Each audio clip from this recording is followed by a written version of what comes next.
নমস্কার বন্ধুরা, পিএম কিষাণ সম্মান নিধি প্রকল্পে প্রত্যেকটি কৃষক বন্ধুদের জন্য একটি গুরুত্বপূর্ণ খুশির আপডেট নিয়ে আপনাদের সামনে চলে এলাম। কেননা খুবই খুশির আপডেট রয়েছে। কেননা পিএম কিষাণ সম্মান নিধি প্রকল্পে ৬,০০০ টাকার বদলে ১২,০০০ টাকা কিন্তু দেওয়া হতে চলেছে।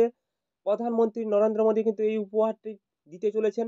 তো কবে দিবেন বা সঠিক আপডেট কিনা সেই নিয়ে আজকের ভিডিওতে আপনাদের বিস্তারিত জানিয়ে দেবো। তো বন্ধুরা, প্রথমে কিন্তু আপনারা দেখতে পাচ্ছেন এখানে কিন্তু আমি কিন্তু যে নতুন আপডেটটি নিয়ে এসেছি এবিপি আনন্দ থেকে কিন্তু আপডেটটি চলে এসেছে। এখানে কিন্তু আপনারা দেখতে পাচ্ছেন পিএম কিষাণ সম্মান নিধি যোজনা, পিএম কিষাণের ৬,০০০ টাকার বেড়ে ১২,০০০ টাকা করা হচ্ছে এবং বাজেটে কিন্তু নরেন্দ্র মোদী কিন্তু উপহার দিতে চলেছেন। এখানেও কিন্তু সেম ডিটেইলসটি রয়েছে। আরও নিচে গিয়ে পরপর দেখিয়ে দেই। খুব শীঘ্রই কিন্তু এই উপহারটি দিতে চলেছেন, অর্থাৎ ৬,০০০ টাকার পরিবর্তে কিন্তু ১২,০০০ টাকা দেওয়া হবে। এখানে কিন্তু আপডেটটি কিন্তু চলে এসেছে, অর্থাৎ খুব শীঘ্রই কিন্তু চলে এসেছে। এখানে কিন্তু কার নেতৃত্বে দেওয়া হচ্ছে সেটা কিন্তু এখানে বলা রয়েছে। তো বন্ধুরা, বাজেটের কৃষকরা উপহার পাবেন সেখানে টোটাল ডিটেইলসটি এখানে জানিয়ে দেই। অনেকগুলো ডিটেইলস রয়েছে, সেটা কিন্তু প্রত্যেকটা এখানে কিন্তু আপনারা দেখতে পাচ্ছেন, প্রত্যেকটা কিন্তু আপনারা দেখতে পাচ্ছেন সেই কিন্তু ১২,০০০ টাকা দেওয়া হবে। এখানে কিন্তু যে উপহারটি দেবেন এখানে কিন্তু সঠিকভাবে বলা রয়েছে বাজেটে কৃষকরা পাবেন। তবে এই প্রথমবার নয়, এর আগেও কিন্তু সরকার প্রধানমন্ত্রী কিষাণ সম্মান নিধির অধীনে কৃষকদের দেওয়া হয়েছিল সহায়তা বাড়ানোর পরিমাণের জন্য বলা হয়েছে।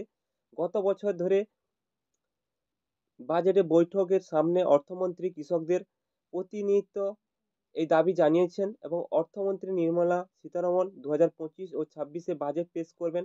১লা ফেব্রুয়ারি ২০২৫ মনে করা হচ্ছে এই বাজেটে কিন্তু সংসদীয় সুপারিশ এবং আপনাদের টাকার পরিমাণ বাড়ানো হতে পারে এমনটাই কিন্তু ঘোষণা করা হয়েছে। তো বন্ধুরা, এখানে কিন্তু আপনারা দেখতে পাচ্ছেন নির্মলা সীতারামন কিন্তু এখানে কিন্তু জানিয়ে দিয়েছেন টাকা কিন্তু বাড়ানো হতে পারে, অর্থাৎ ২০২৫-২৬ অর্থাৎ ফেব্রুয়ারি মাসেই কিন্তু যে টাকাটি দেওয়া হবে সেই টাকাটি দেওয়ার পর কিন্তু ঘোষণা করা হতে পারে যে আপনাদের ১৯তম কিস্তির টাকার পর থেকে কিন্তু আপনাদের টাকাটি কিন্তু ১২,০০০ টাকা করা হবে এমনটা কিন্তু প্রধানমন্ত্রী নরেন্দ্র মোদী কিন্তু ঘোষণা করতে পারেন। বাজেটে কিন্তু সেই আপডেটটি আসতে পারে, অর্থাৎ ফেব্রুয়ারি মাসে কিন্তু বাজেটটি রয়েছে। তো বন্ধুরা, এই ছোট্ট গুরুত্বপূর্ণ আপডেটটি জানিয়ে দিলাম।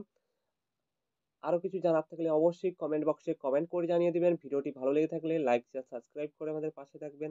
ধন্যবাদ সবাইকে।